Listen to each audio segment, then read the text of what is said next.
We're going to do a quadratic application here.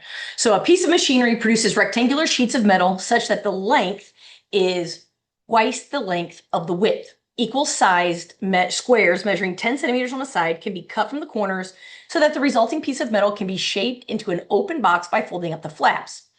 If specifications call for the volume of the box to be 7,500 cubic centimeters, find the dimensions of the original piece of metal. So we have a rectangle. We know that the length, which is the long side, is twice the width. So if the width has a length of x, we know that the length of this rectangle is twice that. So we know this is the original piece of metal. Now, we took equal squares on each corner that are measured by 10. So every one of these is a 10 by 10 square. So if you think of that, when we look on this side here, so if we cut in 10 on each side, then my new length is 2x minus 20. Same on the width. If I cut in 10 on each side, my new length is x minus 20. And if I fold up these flaps, then we know that the height of this piece is 10. So if I want to find the volume, remember that volume is length times width times height. So I know my length is 2x minus 20. I know my width is x minus 20, and my height is 10. So we plug in what we know. My volume is 7,500. I have length, I forgot my equal sign, times width times height. And we simplify. So the first thing I'm going to do is I'm going to do my double distribution here. So I'm going to multiply these two together. So I still have 7,500 equals, and now I have 2x squared minus 40x minus 40x plus 400. And all of that is still being multiplied by 10. Now, there are multiple ways to do this, okay? First, I'm just going to multiply through by 10. This is not the only way. There are a ton of different ways and steps you can take. I just try to make it as straightforward as possible. So I'm going to distribute through by 10. So I get 20x squared. These two together give me negative 80x times 10 gives me negative 800. Oh, shoot. This one right here was a 20. That's a 20x. Woo. So that gives me negative 60x multiplied by 10 gives me negative 600x.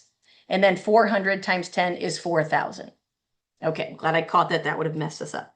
Now, because we have a quadratic, and we know it's a quadratic because of the x squared, we want this to equal 0. So I'm going to subtract the 7,500 from both sides. So I end up with 0 equals 20x squared minus 600x minus 3,500. Now, hopefully at this point, you look at the three numbers that you have left, 2,600 and negative 3,500, and you say, all of these can be reduced by 20. So if I do that, if I just divide everything by 20, because that would be our next step, I would end up with 0 equals x squared minus 30x minus 175. And man, that is a lot nicer equation. Okay, so let's go ahead, and that's what we're going to work on next, that equation. So I'm going to go ahead and just get rid of my drawings here and say, okay, so we know that our equation is 0 equals x squared minus 30x minus 175. This is factorable. So I can factor, x squared is x and x. We got to think of 175, but 35 times 5 will give me that 175. So if I solve both spots, we can find that x is equal 35 or x is negative 5. Now, if you remember our original piece, right, because our goal is to find the original piece of metal with the dimensions of x times 2x, or x and 2x. We cannot have a side of rectangle that's negative 5. That just doesn't work, which means 35 has to be our value of x.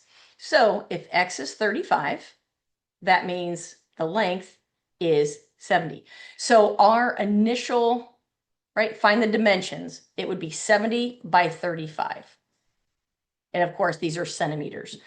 So you always want to make sure that you go back to the question, read it. What are they asking for? What do you have? How does that all go together? And then put it into your final answer.